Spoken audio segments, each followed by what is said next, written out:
Good morning friend, this is Ajit Kumar Gupta है और आज हम लोग 11th या फिर बोल सकते हैं जो लोग जेईई नीट की तैयारी कर रहे हैं उनके लिए सबसे इम्पोर्टेंट सेक्शन गैसियस स्टेट को शुरू करने जा रहे हैं। आप अगर एग्जाम पॉइंट ऑफ व्यू से देखें तो इस चैप्टर से आपको दो प्रॉब्लम फिक्स हैं जो आएंगे। नीट की भी बात करें और अगर जेईई की बात करें तो उनके 8 स्लॉट्स जो होते हैं एग्जाम्स के और 8 जनवरी और 8 बोल सके यहाँ पर अप्रैल की, मतलब टोटल 16 स्लॉट्स में हर स्लॉट में इससे एक सवाल होगा। तो आप थोड़ा सा टेंशन ज्यादा दीजिएगा और उसके बाद इसे समझ लीजिए। गैसेस स्टेट जो क्लास 9-10 में आप पहली बार इंट्रोड्यूस किए होंगे कि गैस की अवस्था। गैसेस स्टेट को अगर हिंदी में बात समझे कि ये चीज क्या है, ये टॉपिक क्या है, तो गैस अवस्था, ठीक है, जिसके लिए हमने डिसाइड किया था कि इसका वॉल्यूम फिक्स नहीं होता है, साइज फिक्स नहीं होता है और बाकी सारे प्रॉपर्टीज को डिस्कस। आज हम लोग फिजिकल केमिस्ट्री के पॉइंट ऑफ व्यू से देखें कि गैसेस स्टेट के लिए पहले कि वो मेजरेबल प्रॉपर्टीज क्या है जिसके हम लोग इस स्टेट में मेजर करेंगे या रेफरेंस। तो हम गैसेस स्टेट की पहले मेजरेबल प्रॉपर्टीज को डिस्कस करते हैं। मेजरेबल प्रॉपर्टीज का मतलब होता है वह प्रॉपर्टीज या प्रॉपर्टीज का मतलब मेजरेबल मतलब जो मेजर किया, क्योंकि बहुत सारे ऐसे बच्चे हैं जो हिंदी मीडियम से डायरेक्ट इंग्लिश मीडियम की ओर शिफ्ट कर रहे हैं। छोटे छोटे पॉइंट्स पर भी उनको डाउट्स हो सकता है कि इसका मतलब क्या है, तो हम समझा देते हैं। मेजरेबल प्रॉपर्टीज का मतलब हुआ कि जिसे आप मेजर मतलब क्या होता है, नाप तौल कर सके, माप सके, वैसे क्या क्या मेजरेबल क्वांटिटीज या प्रॉपर्टीज, ठीक है। क्वांटिटीज मतलब राशि हुआ, प्रॉपर्टीज मतलब गुण, ठीक है। तो हम लोग जो गैस के केस में क्या क्या चीजें हैं जो इसकी प्रॉपर्टीज या फिर क्वांटिटीज को मेजर करेंगे, तो हम लिस्ट आउट कर दे। तो गैस के केस में पहला जो मेजर करने वाला पॉइंट होता है वो होता है मोल। मोल मतलब उसकी क्वांटिटी, क्वांटिटी मतलब मात्रा, जिसके लिए हम लोगों ने बकायदा मोल कॉन्सेप्ट चैप्टर में सारे मोल के मेथड्स को डिस्कस करें। लास्ट चैप्टर्स के आपके अलग प्लेलिस्ट में आपको मोल कॉन्सेप्ट का सेपरेट प्लेलिस्ट मिलेगा, इसमें सारे मेथड, अगर आप पहली क्लास यहाँ से ज्वाइन कर रहे हो तो आप जाइए मोल कॉन्सेप्ट के पूरे वीडियोस को देख लीजिए, आपको मोल से जुड़ा हुआ कोई सवाल नहीं छूटेगा। और मोल को कैसे फाइंड करते हैं किसी भी क्वांटिटी के लिए, वो सारा मेथड हमने पढ़ा। सेकेंड क्वांटिटी है जो गैस के केस में हम मेजर करेंगे, वो होगा वॉल्यूम, ठीक है। थर्ड क्वांटिटी जो गैस के केस में हमें जानना है वो है प्रेशर,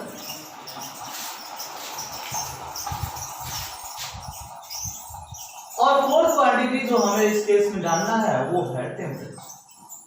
मतलब हमारे पास यह 4 क्वांटिटी है जिसका हम मेजरमेंट पूरे इस चैप्टर्स में देखेंगे और इसी 4 क्वांटिटी के आसपास आपका सारा चैप्टर चलता है, ठीक है। अब इन चारों क्वांटिटीज को कैसे मेजर करते हैं, कैसे समझते हैं, एक एक करके। मोल कॉन्सेप्ट में हमने मोल को डिस्कस कर लिया है, तो इस क्वांटिटीज को फिलहाल के लिए छोड़ दें।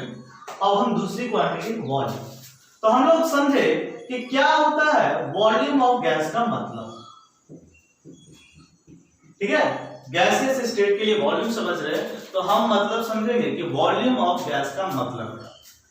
क्लास 9th में हमें पहली बार बताया गया कि गैस के पास कोई वॉल्यूम नहीं होता, जिसे हम लोग बोलते हैं आयतन, कि गैस का कोई आयतन नहीं होता। लेकिन हम यहाँ कर रहे हैं कि गैस के वॉल्यूम को मेजर करें। तो वहां पर एक बात बताई गई थी कि जिस किसी भी बर्तन में इसे डाला जाता है उस बर्तन के आयतन को ही गैस का आयतन बोलते हैं या वॉल्यूम। जिस किसी भी वेसल्स में आप यूज कर रहे हो उस वेसल्स के जो वॉल्यूम होगा उसी को आप बोलोगे वॉल्यूम ऑफ गैस। तो पहले डेफिनेशन को करेक्ट करें।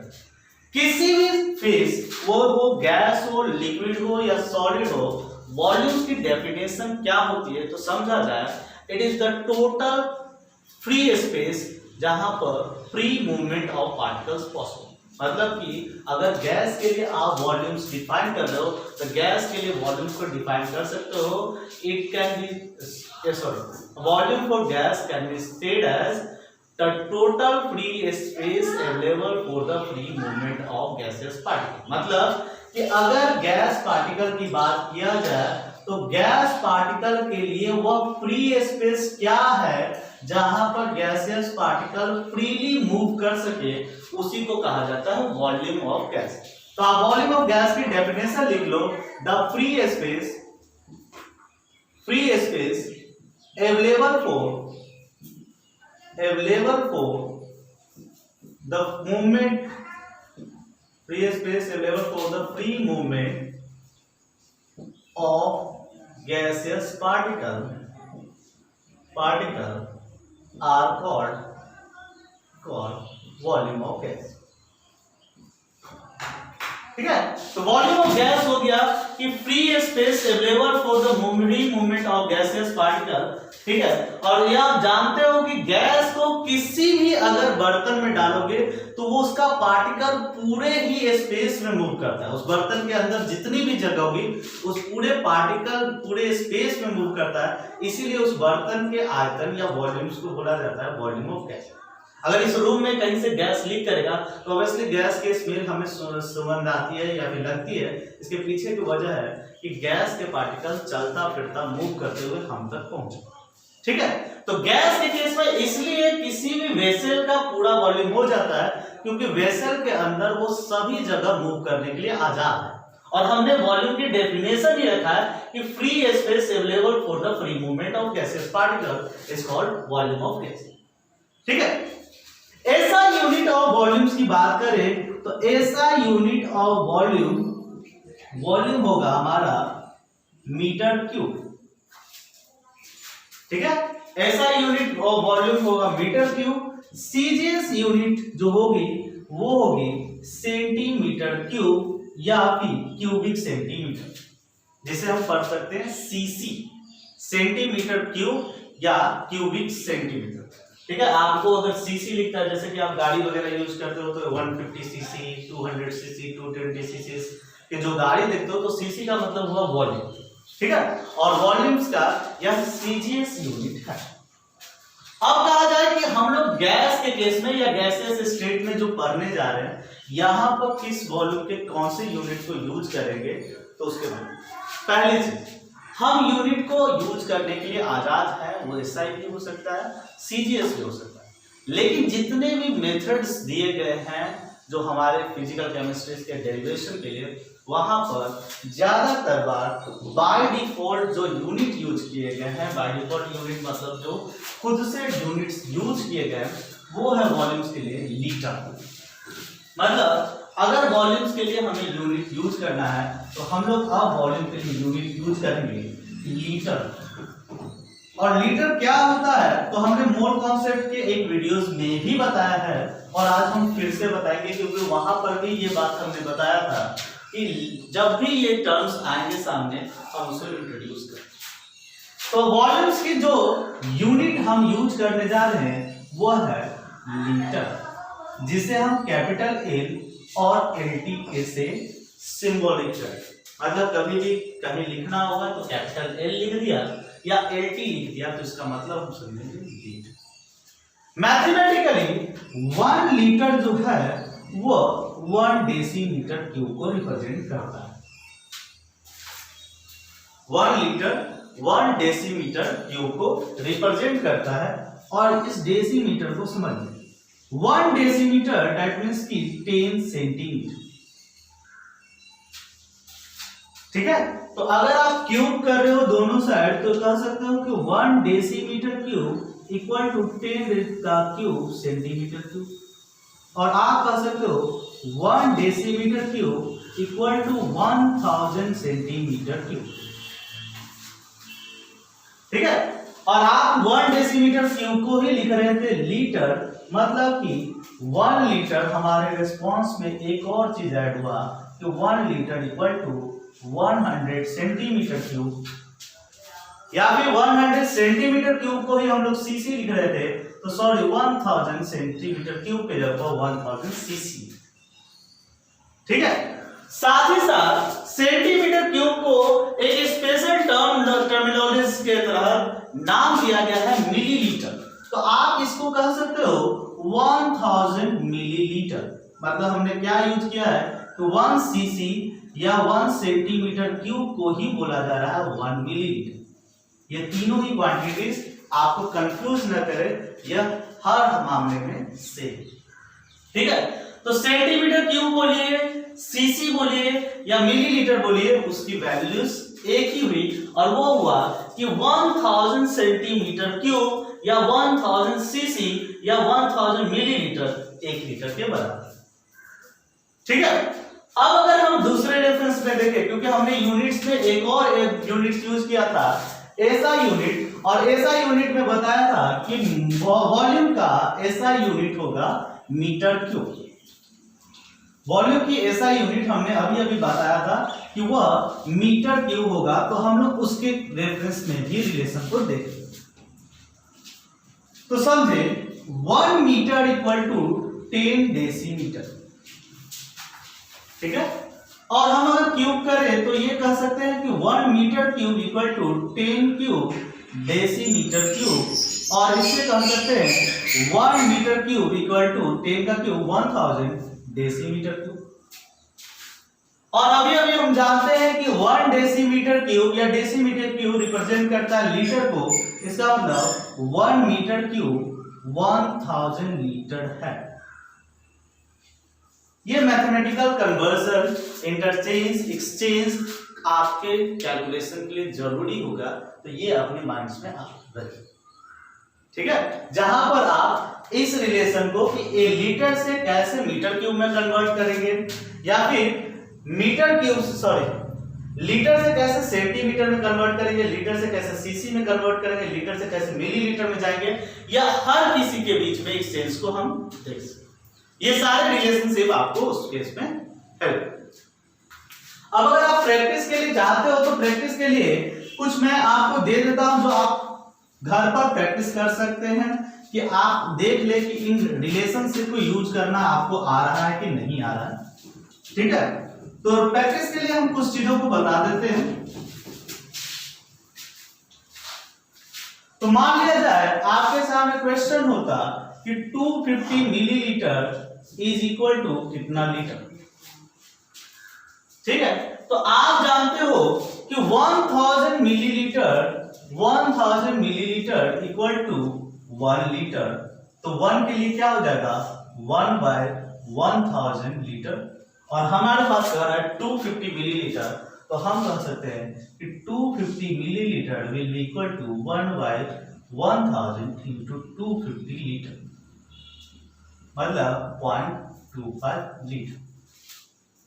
या फिर सिमिलरली कर दे कि मिलीलीटर 1000 मिलीलीटर या 1000 मिलीलीटर 1 लीटर को रिप्रेजेंट करता है, तो लीटर में कन्वर्ट करने के लिए 1000 से डिवाइड कर दीजिए, तो ये हो गया 250 डिवाइडेड बाय 1000, और आप कर सकते हैं 0.25 लीटर।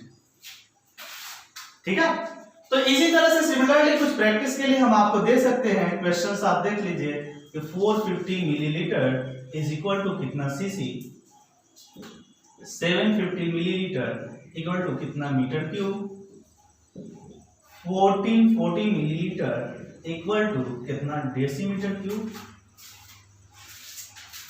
आप ये सब प्रैक्टिस घर पर करिए, क्योंकि आपकी प्रैक्टिस के लिए जरूरी है। ऑनलाइन में हम लोग सारी चीजों को देख नहीं सकते, बट आप प्रैक्टिस कर सकते हैं। आप अपने कैलकुलेशन को चेक कर लीजिए कि क्या है जो आपको समझ में आ रही है कि नहीं आ रही है।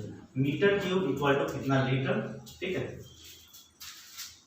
तो मीटर क्यूब को कितना लीटर में कन्वर्ट कर रहे हैं उसको देख लीजिए। सिमिलरली आप देखें कि 450 मीटर क्यूब इक्वल टू कितना सेंटीमीटर क्यूब, इस चीज को भी आप देख सकते। तो आप अपने प्रैक्टिस के हिसाब से जो भी आपको कैलकुलेशन में दिखे उसे आप देख सकते हो और उस हिसाब से करेक्ट कर सकते हो। ठीक है, अब हम देखेंगे कि गैसेस की थर्ड मेजरेबल क्वांटिटी, क्योंकि फर्स्ट मोल, जिसके लिए हमने स्पेशल चैप्टर ही पढ़ा है मोल कॉन्सेप्ट। सेकंड वॉल्यूम्स को निकालना सीख गए, क्या कैसे रिलेशनशिप होगा। थर्ड है कि प्रेशर को कैसे आइडेंटिफाई करेंगे, तो उसे समझते। तो प्रेशर को समझे, प्रेशर क्या है, या गैस के केस में पहले चीज कि प्रेशर कहां से मिलता है, क्योंकि सबसे पहला सवाल आपसे यही लोग पूछेगा कि गैस में प्रेशर कहां से आता है। ठीक है, तो समझे कि गैस के अंदर आप जानते हो कि किसी भी तापमान पर, क्लास 9th में आपको बताया गया है कि किसी भी तापमान पर पार्टिकल जो है वो मूव करे, मतलब जो कण है पदार्थ के वो रुके हुए नहीं रहेंगे, गतिशील। हमेशा मूव करते रहेंगे, मतलब दौड़ते रहेंगे, भागते रहेंगे, चलते रहेंगे, वो रुका हुआ कभी नहीं है। ठीक है, तो आप इस सिचुएशन को देखो कि यहाँ पर गैस के अंदर जिस भी बर्तन में आपने गैस को डाला है वो पार्टिकल मूव कर रहा है, नहीं रुका हुआ, चल रहा है। अगर कोई चल रहा है पार्टिकल, मतलब वो भी हाई स्पीड, ये भी बताया गया कि काफी तीव्र गति से गतिशील होते हैं, तो हाई स्पीड अगर पार्टिकल मूव कर रहा है तो कहीं ना कहीं उनके बीच में टक्कर हो। ठीक है, और टक्कर होना मतलब जिसे हम लोग इंग्लिश में बोलते हैं कोलिजन। ठीक है, तो अब अगर टक्कर हुआ तो टक्कर होने का मतलब है कि जब दो चीजें टकराती है तो उनके बीच में फोर्स डेवलप होता है। ठीक है, जब दो चीजें टकराती है तो उनके बीच में फोर्स डेवलप होता है, क्योंकि आप सिंपल समझो, चल रहे हो, दौड़ के आ रहे हो, किसी दीवार से टकरा रहे हो, कभी कभी अगर जोरदार झटका रखोगे तो या तो दीवार टूटेगा या आपका सर टूटेगा। ठीक है, इसका मतलब कि जब किसी दो ऑब्जेक्ट में टक्कर होगा, इवन अगर मोशन कर रहा है तो ऑब्वियसली है कि टक्कर होगा, टक्कर होने का मतलब कि उसका वेलोसिटी बदलेगा। अब ये दो गाड़ी जैसे ही टकराएगी तो ऑब्वियसली टक्कर के बाद सेम रफ्तार से तो नहीं जाएगी, रफ्तार दोनों की कुछ ना कुछ क्या होगी, बदलेगी। और अगर रफ्तार बदलेगी तो रफ्तार बदलेगी, इसका मतलब कि उनका मोमेंटम बदल जाएगा। क्लास 9 जिसे आप मोमेंटम को संवेग पढ़े थे, क्या था मोमेंटम? तो कहता है ये था मास इनटू वेलोसिटी, द्रव्यमान गुने वेग, जो था मोमेंटम। ठीक है, और हम कह रहे हैं कि अगर दो पार्टिकल्स, दो कणों के बीच में टक्कर होगा तो ये द्रव्यमान तो नहीं बदलेगा, मास तो नहीं बदलेगा, लेकिन उसकी वेलोसिटी बदल जाएगी, वेग बदल जाएगा। और वेग बदलना इसका मतलब कि ये टोटल प्रोडक्ट जो मास इंटू वी आ रहा था, एम इंटू वी आ रहा था, ये चीज चेंज कर जाएगी। क्यों चेंज कर जाएगी? तो सिंपल सोचो, टक्कर होने से पहले वहां पर संवेग मान लिया जाए कि वह रहता mv1, और टक्कर होने के बाद संवेग जो है वो हो गया mv2, क्योंकि वेलोसिटी बदल गया।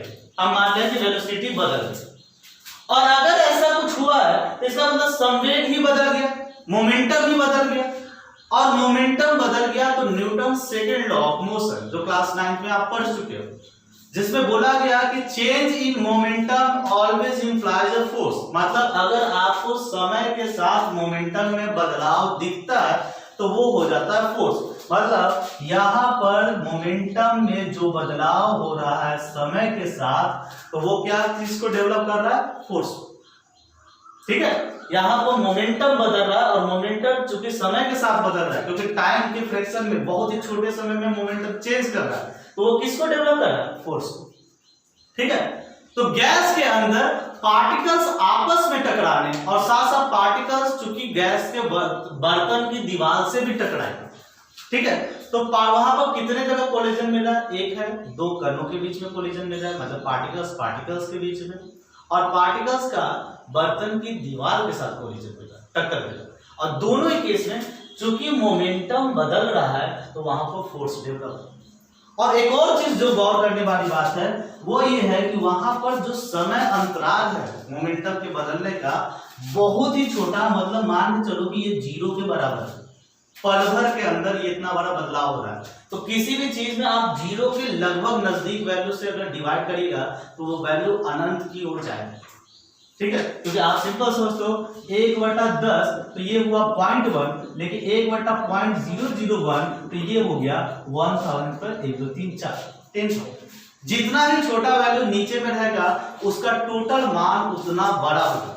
तो गैस के केस में ये टक्कर कोलिजन के कारण जो फोर्स डेवलप हुआ वो बहुत ही बड़े अमाउंट में। अब बड़े अमाउंट के फोर्स का क्या मतलब है तो समझा।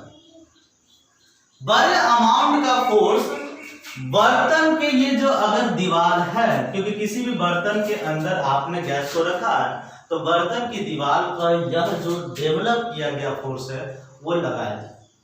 और हम लोग जानते हैं कि फोर्स पर यूनिट एरिया को बोलते हैं प्रेशर। दाब क्या होता है? बल बाय प्रति इकाई क्षेत्रफल।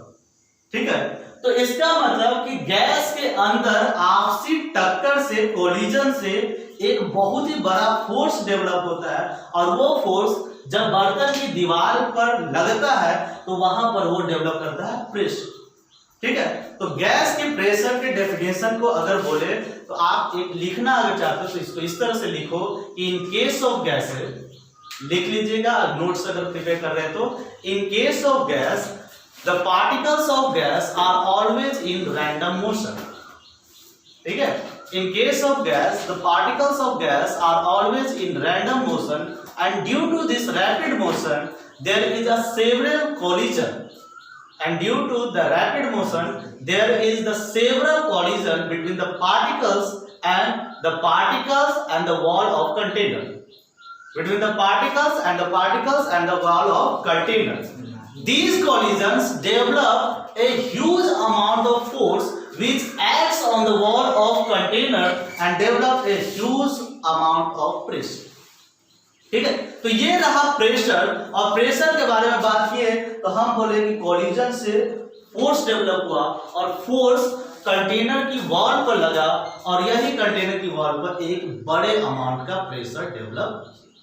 ठीक है, अब हम समझे कि अगर प्रेशर को समझते हैं, हाँ जो लोग अगर नोट्स नहीं लिख पाए वीडियो को फिर से 10-20 सेकंड पीछे कर लीजिएगा, आप फिर से हमारे स्टेटमेंट को मिल जाएगा क्योंकि वीडियो की एक खासियत हो जाएगी और आप लोग नोट्स के रूप में लिख सकते हैं, इसलिए एक बार ही उसको बोल रहे हैं।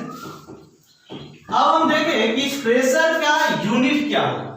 तो नॉर्मली प्रेशर की यूनिट होती है, जो ऐसा यूनिट की बात की जाए तो ऐसा यूनिट होता है न्यूटन पर मीटर स्क्वायर। जो प्रेशर की ऐसा यूनिट होती है वो होती है न्यूटन पर मीटर स्क्वायर, जिसे हम लोग पास्कल के नाम से भी जानते हैं।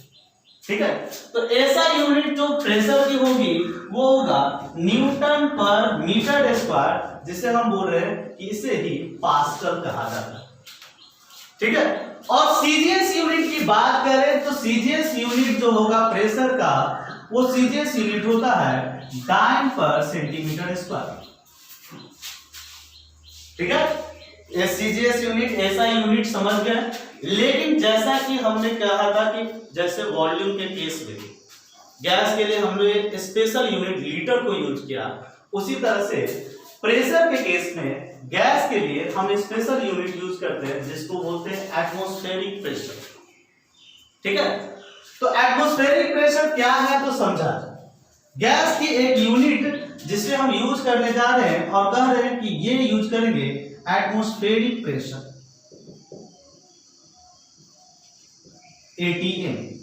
तो एटमॉस्फेरिक प्रेशर क्या है कि नॉर्मल कंडीशन पर एटमॉस्फेयर मतलब वातावरण, वायुमंडल जो हम पर दाब लगा रहा होता है उसी को कहते हैं एटमॉस्फेरिक प्रेशर। अगर आप डेफिनेशन के रूप में लिखना चाहते हो तो लिख सकते हो it is a pressure which is acted by atmosphere on each and everything. ठीक है, सब तरह की चीजों पर जो एटमॉस्फेयर प्रेशर लगा रहा होता है उसी को बोल रहे हैं एटमॉस्फेरिक प्रेशर, जिसे शॉर्टकट में लिखते हैं ATM। ठीक है, अब प्रायोगिक विधि से एटमॉस्फेरिक प्रेशर कितना होता है उसे साइंटिस्ट ने हमारे सामने बताया। तो साइंटिस्ट कहता है कि अगर आप लैब कर रहे हो, आप एक्सपेरिमेंट कर रहे हो, कहीं लैब में जा रहे हो, तो आपके पास एक परखने टेस्ट ट्यूब। ठीक है, आप साइंस के स्टूडेंट हो तो साइंस के लैब में जाओगे टेस्ट ट्यूब में, तो कह रहा है कि अगर टेस्ट ट्यूब में आप मरकरी को भरना शुरू करो। ठीक है, मतलब कैसे डेवलप किया गया है एटमॉस्फेरिक प्रेशर के मान को उसके बता। आप इस टेस्ट ट्यूब में मरकरी को भर दो। ठीक है, और मरकरी को भर करके अगर आप 76 सेंटीमीटर तक मरकरी को भर दोगे, इसके अंदर हम भर रहे हैं मरकरी, जिसे हम बोल रहे हैं पारा, हिंदी में आप बोल रहे हो पारा, मरकरी। ठीक है, Hg जिसका सिंबल आप बोल रहे हो H। तो अगर आप किसी टेस्ट ट्यूब में मरकरी को भरना शुरू करो तो कहता है कि 76 सेंटीमीटर के हाइट तक अगर मरकरी को भर दिया जाए तो इसके बॉटम मतलब सबसे नीचे वाले हिस्से पर जो प्रेशर उसके भार के द्वारा लगेगा उसी प्रेशर को बोलते हैं कि उसका मान एटमॉस्फेरिक प्रेशर के मान के बराबर। समझ लीजिए, टेस्ट ट्यूब में मरकरी को भरोगे और अगर 76 सेंटीमीटर हाइट तक मरकरी फिल कर दिया जाए तब उसके बॉटम में सबसे निचले भाग में जो प्रेशर अनुभव होगा उसी अनुभव वाले दाब का मान वायुमंडलीय दाब या एटमॉस्फेरिक प्रेशर के बराबर होता है, जिसे मैथमेटिकली बोला गया कि आप 1 एटमॉस्फेरिक प्रेशर को लिख दो 76 सेंटीमीटर ऑफ Hg। साइंटिस्ट इस तरह से सिंबल को लिखा कि 76 centimetre height of Hg, Hg मतलब मरकरी या पारा, जिसे आप इस तरह से भी लिख सकते हो 760 mm ऑफ Hg, क्योंकि 1 सेंटीमीटर मतलब 10 mm, ठीक है, मिलीमीटर, 10 मिलीमीटर और 1 सेंटीमीटर, तो आप 76 सेंटीमीटर ऑफ Hg लिखिए या 760 mm ऑफ Hg लिखिए। ऑब्वियसली है कि साइंटिस्ट के बीच में एक क्रेज होता है कि वो लोग नए नए सिंबल को यूज करते हैं, तो बार बार इस चीज को mm ऑफ Hg से लिखने से बचने के लिए साइंटिस्ट ने कहा कि आप इसे लिख दो 760 बार, मतलब बार जो वर्ड है वो लिखा गया है mm ऑफ Hg से बचने के लिए। तो कभी कभी अगर आपको कहीं प्रॉब्लम में बार लिखा हुआ मिले तो आप ये मत समझिए कि कुछ नया चीज है, बार चीज रिप्रेजेंट कर दिया mm ऑफ Hg।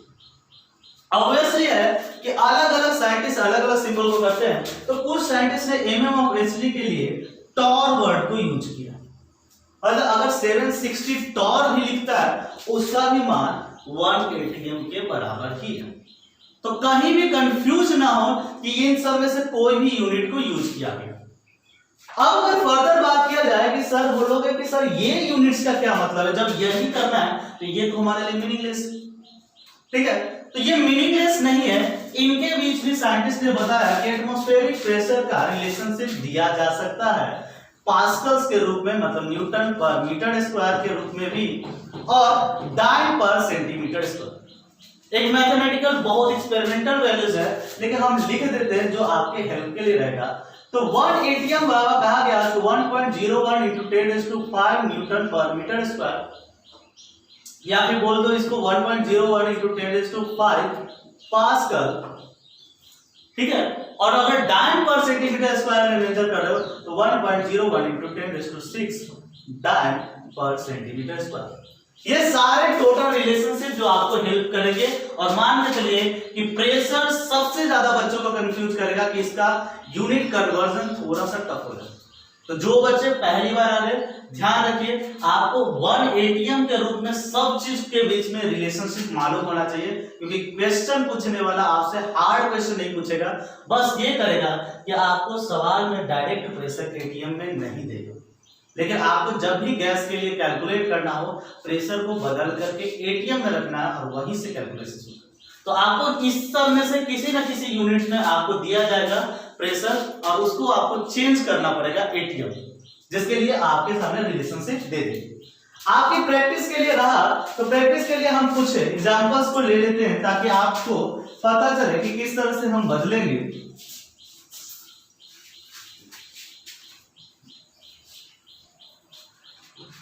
तो मान लिया जाए क्वेश्चन हो कि 380 बार इज इक्वल टू कितना atm, ठीक है। तो हम जानते हैं 760 bar is equal to 1 atm, मतलब कि जब भी atm में फाइंड करना हो तो हम 760 से डिवाइड कर दें, ठीक है।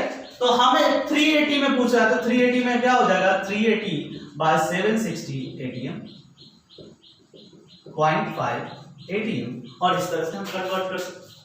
तो आप प्रैक्टिस के लिए मैं आपके सामने कुछ डिटेल्स दे रहा हूं जो आप घर पर प्रैक्टिस करें और बहुत सारे रिलेशनशिप को यूज करके फाइंड करें। दूसरी चीज, इसकी नोट्स आप रेडी रखिएगा, क्योंकि आपको बता दें कि ज्यादातर दोस्त जो आपके भविष्य में भैया जो होंगे, कजन्स होंगे, सिबलिंग्स होंगे, जो बाहर पढ़ रहे हैं, पूरा सिलेबस खत्म कर लेते हैं और जेईई मेंस का सवाल यहाँ पर उलझा देता है यूनिट कन्वर्जन।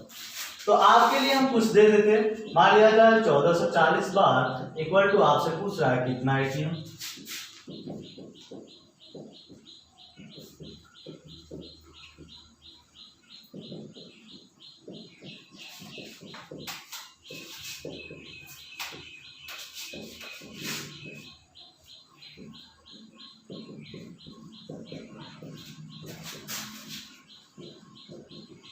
ठीक है।